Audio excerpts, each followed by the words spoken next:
Hi, this is Usha. Welcome to Rathod Science Classes. Today in this lecture, we are going to discuss current affairs of 18th February 2021. In this lecture, we are going to discuss 7 topics which are very much relevant to UPSC. So let's get started with our discussion and let us see first article. So first article, it is based on this image. Okay. So this is about Surya Kiran. So this Surya Kiran, it is an aerobatic demonstration team of IAF. So this article will be important regarding defense, which comes under GS paper 3. So I want to tell you one important thing. There is also Surya Kiran, so which is a bilateral exercise between India and Nepal. So please don't confuse with that Surya Kiran. So this Surya Kiran, it is aerobatic demonstration team of IAF, Indian Air Force. So if you see what is meaning of this Surya Kiran, here Surya Kiran means rays of the sun. So it is aerobatics demonstration team of our Indian Air Force. So this team was formed in year 1996 with the Kiran Mk2 aircrafts. So Indian Air Force mainly conceived this Surya Kiran aerobatics team as an indigenous aerobatic team to perform at Indian air shows. So this team mainly based out of Bidar Air Force Station, which is located in the state of Karnataka. And next one is this Surya Kiran aerobatics team. Mainly it is one of youngest 9 aircraft aerobatic world in whole world. So these are some important facts that you should remember regarding this article. And now let us see next article. Title says don't certify key bills as money bills. So this article mainly focusing on money bills. So this will be important regarding GS paper 2 under polity. So you have to refer some important facts regarding this money bill. So you have to see importance of Lok Sabha and as well as Rajya Sabha, whether they have equal power regarding passing of this money bill or not. So if you see context, it mainly says that Congress has written to Lok Sabha Speaker urging him not to bypass the Rajya Sabha by declaring 7 key bills. So one of this is privatization of 2 public sector banks as a money bill. So whenever any bill which is decided as a money bill by speaker, so that decision of speaker will be final. So that in that money bill, whenever we are passing that money bill in parliament, so Rajya Sabha has low power when we are comparing with out of this Lok Sabha. So because of this, Congress members mainly from Rajya Sabha and as well as even Lok Sabha, they has written this Lok Sabha speaker urging him not to bypass this Rajya Sabha by declaring 7 key bills, for example privatization of this public sector banks as a money bill. Okay, so this is context. And now let us see some important facts regarding this money bill. So in our Indian constitution, one article, that is article 110, which exclusively talks about this money bill. So what are bills which comes under this, which bills or comes under this money bill actually? So there are some few provisions of a bill that to be deemed as a money bill. So they include mainly, if at all, any bill which talking about imposition, abolition, remission, alteration of any tax, then that bill comes under this money bill. And next one is regulation of borrowing of money by union government, payment and withdrawal of money from consolidated fund of India. And next one is appropriation of money out of this consolidated fund of India, and as well as declaration of any expenditure which is charged from this consolidated fund of India, and also increasing the amount of any such expenditure. So all these will comes under money bill. And next one is receipt of money of account of CFI or public account of India, or any custody or issue of such money audit, that will also comes under this. Okay, so these are provisions which are deemed to be, if at all these provisions are present in any bill, that is deemed to be as a money bill. So now let us see some more prelims related facts regarding this money bill. So this money bill can be introduced only in Lok Sabha but not in Rajya Sabha. So this is first important prelims fact. So this money bill that should be introduced in Lok Sabha on prior recommendation of President. And this money bill must be passed by a simple majority of present and voting. That is, more than 50% of people should act favor in regarding this bill. And next one is Speaker certifies this bill as a money bill and decision of the Speaker will be final. And if you are talking about Rajya Sabha, so whenever after bill which is passed in Lok Sabha, so bill will be presented to second house, that is Rajya Sabha here. So after bill is passed in Lok Sabha, bill will be sent to Rajya Sabha. So Rajya Sabha here it is second house to pass this bill. So if at all this bill which is passed by Rajya Sabha, then it is good and okay. And next one is if at all it is sending bill back with recommendations. Here Lok Sabha it may reject, it may accept or it may reject this recommendations which are given by this Rajya Sabha. Okay, if at all any such recommendations that are not given within 14 days by this Rajya Sabha, then bill is deemed to be passed by both the houses of parliament. So these are some important facts that you should remember regarding this article. Now let us see next article. Pakistan to remain in FATF grey list until June. So this article mainly focusing on this FATF grey list. So this article will be important regarding international relations point of view, which comes under GS paper 2. And this article will be important regarding both prelims and also even mains. Now let us see context of this article and as well as some important details which are highlighted. And also we are going to discuss some facts regarding this FATF. So context says that Pakistan is unlikely to exit this FATF grey list until June. So until June this Pakistan will be in FATF grey list. So this is meaning of this. Though there are many efforts or many steps taken by Pakistan, mainly regarding countering this, combating this terrorism and as well as terror financing etc. So there are some steps which are taken by Pakistan. Now Pakistan will be in grey list until June. So if you see some details of this article, it mainly says that FATF plenary and working group meetings that is scheduled to going to held from February 21st to 26th. So all thing which is set mainly to decide this Pakistan, it will be on grey list until June. So now let us see what is this Pakistan grey list. So if you are talking about this FATF Financial Action Task Force, so it has mainly two lists. First one is grey list, second one is black list. So Pakistan it is in grey list. So in this grey list, Pakistan was placed in year 2018. From June 2018 onwards, Pakistan is in grey list of this FATF. So after placing this Pakistan in this grey list, so FATF given time to implement about 27 action points. So out of these 27 action points, as of now, Pakistan satisfied 21. Mainly they are regarding curbing of money laundering and as well as terror financing. So now let us see some facts regarding this article. So if you are talking about this FATF Financial Action Task Force, it is an intergovernmental body which is established in year 1989. This was established during G7 summit in Paris. If you are talking about member countries, there are mainly 39 members along with 2 regional organizations. First one is European Commission, second one is Gulf Cooperation Council. Okay, and next important objectives of this FATF here it is to set standards and also to promote effective implementation of legal, regulatory and cooperational measures regarding how to combat this money laundering and terror financing, and also some threats regarding integrity of international financial system. So regarding all these, this Financial Action Task Force will talk about. So if you see list of this Financial Action Task Force, there are 2 types of list. First one is grey list, second one is black list. So if you are talking about this grey list, countries that are considered to be safe haven, mainly for supporting this terror funding or terror financing, they will be listed under this grey list. So after any country which is listed under this grey list, so they will give some time mainly to implement 27 action points. So if it all those are not met, then this country will be listed under blacklist. Now let us see what is this blacklist. So if you are talking about this blacklist, it mainly includes list of countries. They are non-cooperative countries or territories.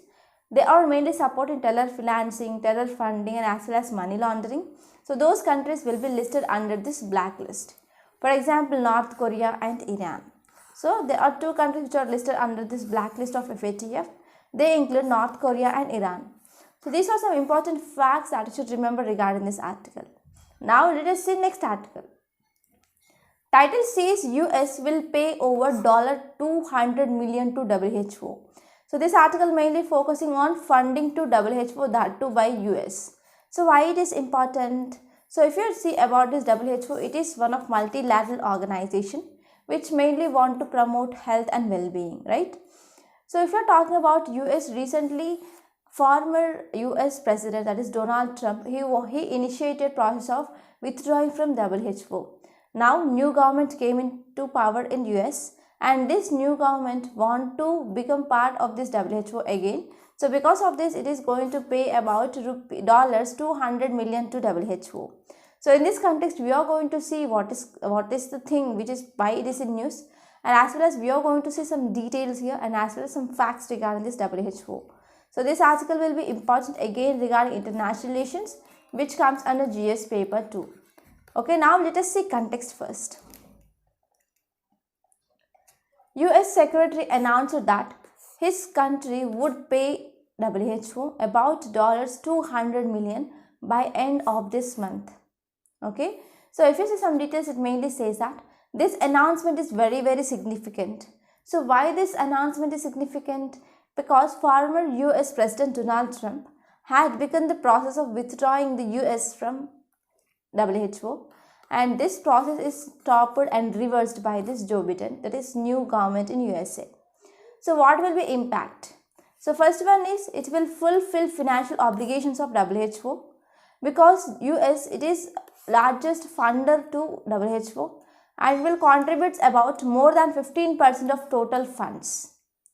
And next one is it also reflects renewed commitment mainly to ensure the WHO has support it needs global response. So this will be impact of this move.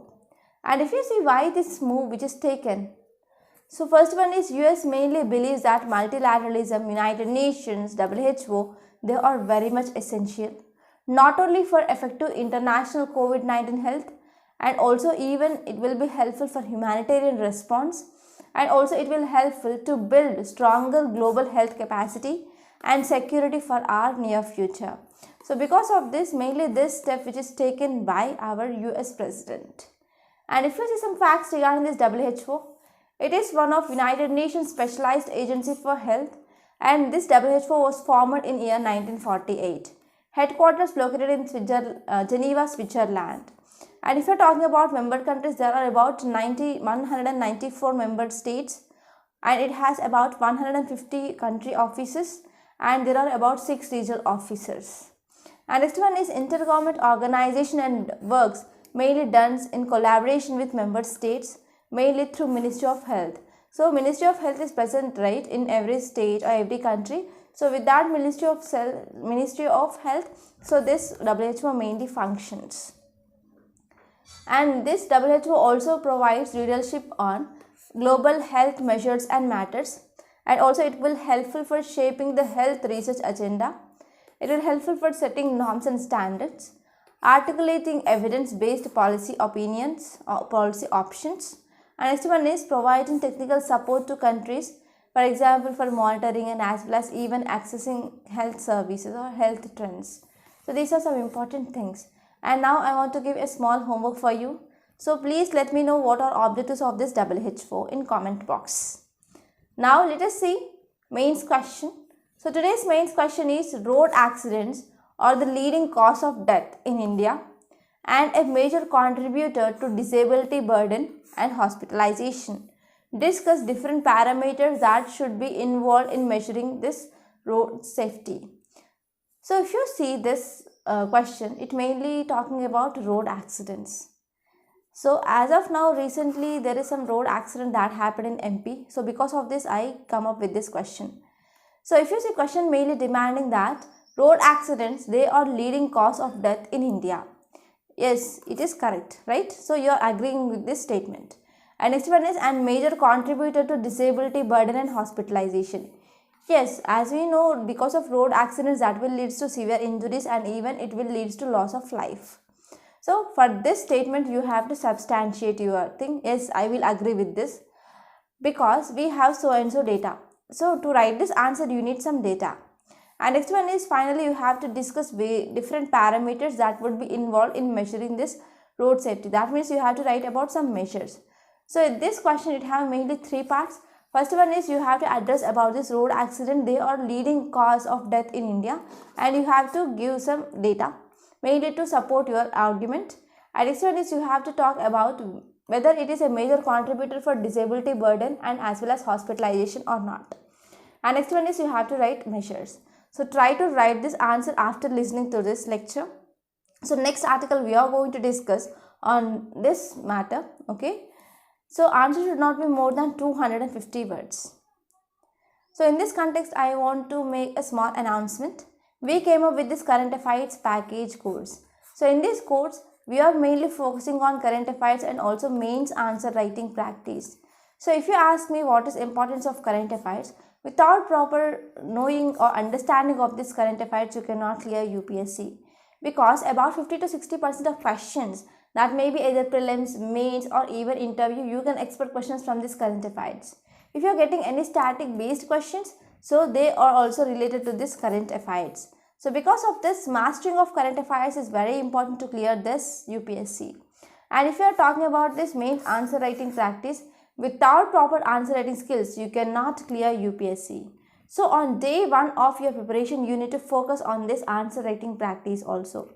So if you are joining this course, we are also providing this prelims practice questions on weekly basis along with video solutions. So in this way, what is demand of UPSC, that is exactly focused by this course. So finally, I want to say one thing. Please don't take this course as a choice. Please try to join this course as soon as possible and achieve your dream of clearing UPSC. And for further details of this course, please contact us. Details are given in description box. Now let us see this article. Title says slow on safety. So central theme mainly says that the Madhya Pradesh bus crash shows that the accident pandemic is not waning. So this article mainly focused on recent Madhya Pradesh bus accident incident. So this article will be important regarding health and also even governance, which comes in the GS paper too. Now I will try my level best to make you understand this article. So context says that recently road accident that happened in MP. So that led to loss of life of about 51 people. So recently now we are celebrating this India Road Safety Month. So this India's Road Safety Month was launched on January 18th and this will be end on February 17 or February 18 here. So in this 1 month of time, we are going to increase awareness regarding this road accidents. Correct? So earlier we used to celebrate this road safety week. Now we are extended to month here. So this India's Road Safety Month extended from annual Road Safety Week to Road Safety Month here. So now recently this Road Safety Month has concluded with this bus accident in MP. So most of the victims, they are many young people. They reporting travel to Satna and Rewa to take their government recruitment exam. And next important one is, if you are talking about this India's Road Safety Month. So this India's Road Safety Month, it is an awareness program mainly to ensure that deaths due to this road accidents ought to be reduced by 50% by 2025. So important aim of this type of campaigns here is mainly to reduce accidents by 50% by 2025. So this year theme of this event here is Sadak Suraksha Jeevan Raksha. So you have to remember this theme also, because students who are preparing for other state public service examinations, they can expect this type of questions also regarding themes.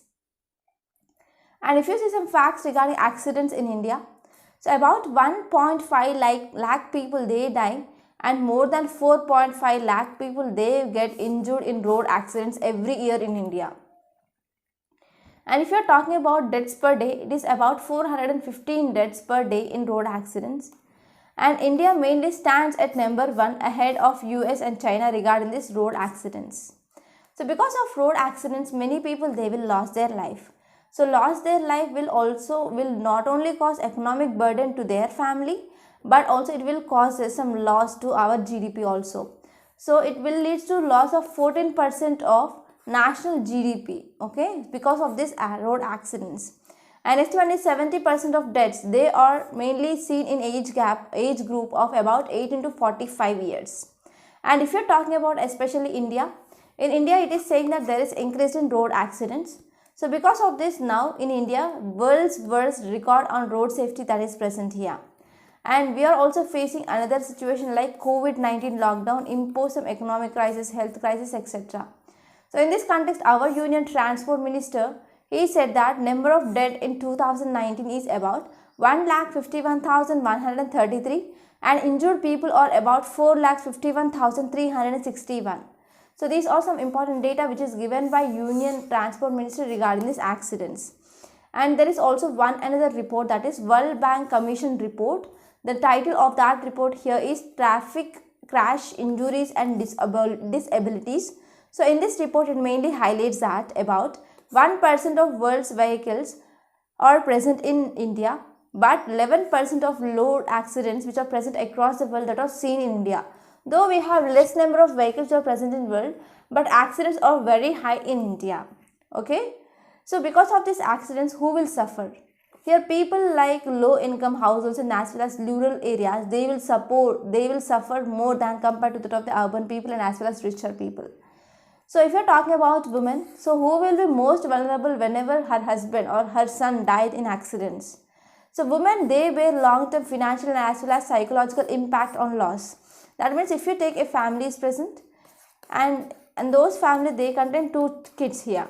So whenever elder of this family, that is father, he died because of accident, then what happened? Here women burden will be increased. Women should took care after their two children as well as mother and father of his husband, etc. So because of this highly burden which will be increased on women, both economically, that is financially and as well as psychologically. So because of this effect, we are saying this is affecting fundamental right to life, that is Article 21 of Indian Constitution. So because of this, now center and as well as state, they are going for implementation of intensified measures and as well as they are going to determine the campaigns regarding these issues.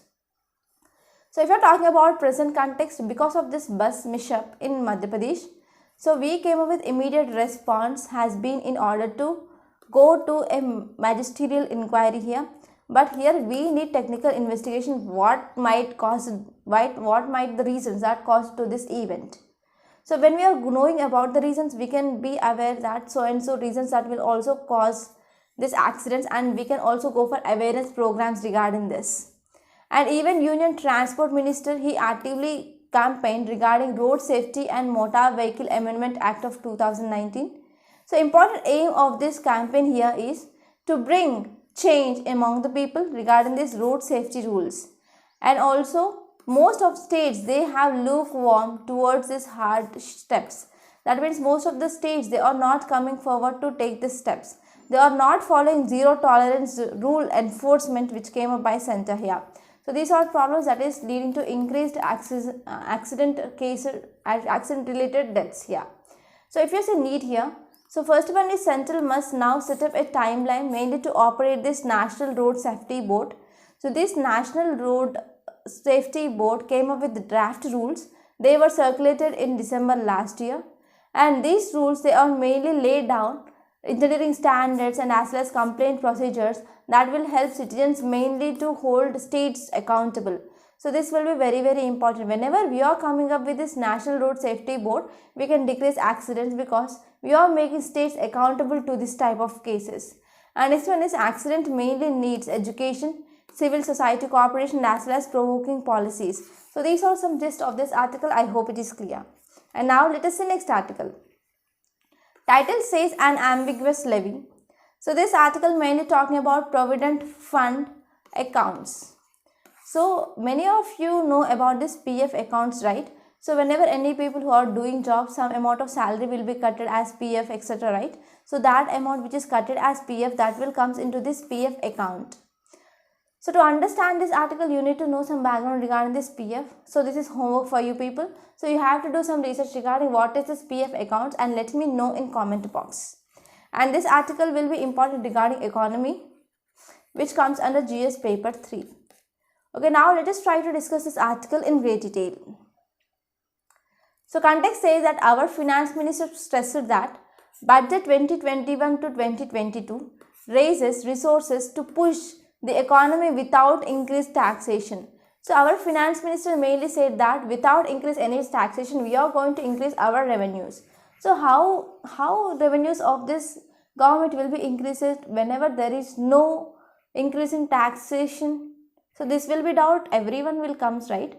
So here finance minister mainly said that they are going to exempt, they are going to withdraw this tax exemption on interest income which is occurred in this PF accounts. So what is the meaning of this? So if you are a person is there, okay, you have about 1 crore rupees in your account as a PF fund, okay. So in your PF fund account you will have about 1 crore rupees.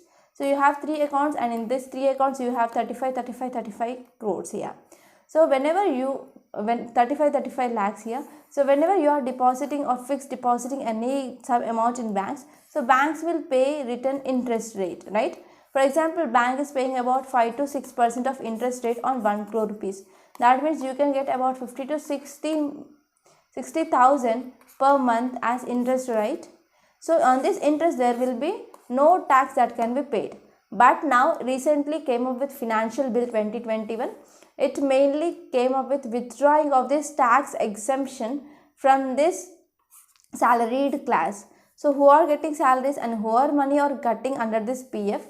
So after reaching such a certain amount, they will also comes under this ambit and they have to pay some taxes. Okay. So why this move here? Because Revenue Department mainly said that tax will only affect small group of high net worth individuals, not for all. So about 100 largest employees of this PF accounts, they had combined balance over of about rupees 2000 crore. So only just 100 members of large employees, they if we add all those income they saved regarding this PF accounts, it is contributing about rupees 2000 crore. It is very high. So in this way, whenever we are in charging interest on this type of group, only some people will be affected, not all, correct? So in this way, government will also generate some revenue here, right? So employee contributions which are exceeding about rupees 2.5 lakh in a previous year or before and after this April 2021. So what is meaning of this? So meaning here is employee contributions, they are exceeding, if they are exceeding about 2.5 lakhs per year, then they should pay this income tax. So this is gist of this article. And if you see some more here if you are talking about word previous year here, so it means a type of retroactive tax. So we don't know even correct provisions regarding this, when to pay this tax, or when we have to pay this tax, and also how much rate, everything. That is some criticism regarding this article. So this is gist of this article. I hope it is clear. And now let us see next article. Title says the poor state of the Indian state. So this article mainly talking about governance in India. So Aadhar mainly took some 2 important books. By using those books, he mainly came up with poor state of Indian state. So this article will be important regarding governance, which comes under GS paper 2. Now let us try to understand this article in great detail. So this article mainly talking about pandemic and poor citizens. So if you see background here, there are 2 new books that mainly reveals weaknesses of Indian states in serving India's poor citizens. So those 2 books include, the first one here is Lacking Down the Poor, the Pandemic and India's Moral Center by Harshmandan. So this Harshmandan mainly wrote this book. So the name of this book is Looking Down the Poor, Pandemic and Natural and India's Moral Center. So this is name of this book. So this book mainly records plights of millions of people who lost their livelihood, who lost their income, who lost their employment after this coronavirus, that is coronavirus lockdown, and as well as food and medical care. So people, they do not have this food and medical care. And second book here is mainly talking about Despite the State, Why India Lets Its Population Down and How They Cope by M. Rajashekar. So it is an incisive examination of the systems of Indian states before lockdown. So before lockdown, how this Indian state will be, and we are going to analyze the state after this corona. Okay. So these 2 books mainly explains how weaknesses of Indian states to care for its poor citizen. So it mainly highlights about how Indian government mainly taking care regarding these poor citizens. So it is not a failure of this present NDA government or not failure of previous year's government, that is UPA government, but weaknesses that is present in systematic weakness. So affecting or connected with this whole of something that is very difficult in this internet times here. So some according to political and as well as social historians, they mainly says that strong states that can be found mainly based on three important things. First one is they are built with support from huge people. So whenever there is support from huge people, there will be stability that is seen automatically, correct? So they have strong administration machinery and also they can provide stability and as well as deliver these public services. And they also have some managerial ability to shape and implement changes here. So these are some important things that you should remember regarding this means. And next one is India must build a strong, good state. So in this context, we need here, India needs to build a strong and good state here. So this strong and good state mainly requires political leaders who can unite all Indians to one India. So whatever the caste they belong, whatever region they belong, whatever the religion they belong to, whatever cadres they belong to, our political leaders, they need to work hard to unite all Indians into one India. And there is also need of support from business leaders. So these business leaders, they are not just wealth creators for themselves, but whatever wealth that is created by these businessmen, they can be used for providing some better opportunities for people. So whenever they are creating any opportunities for development of people, that can create millions of employments for these Indians, such that it will helpful for earning and as well as to create wealth for themselves. So this is gist of this article. So these are some important articles that appear in today's Hindu newspaper. I hope you enjoyed this lecture. Please subscribe to my channel and don't forget to like, share and comment my videos. And don't forget to join this current affairs package course. Thank you so much.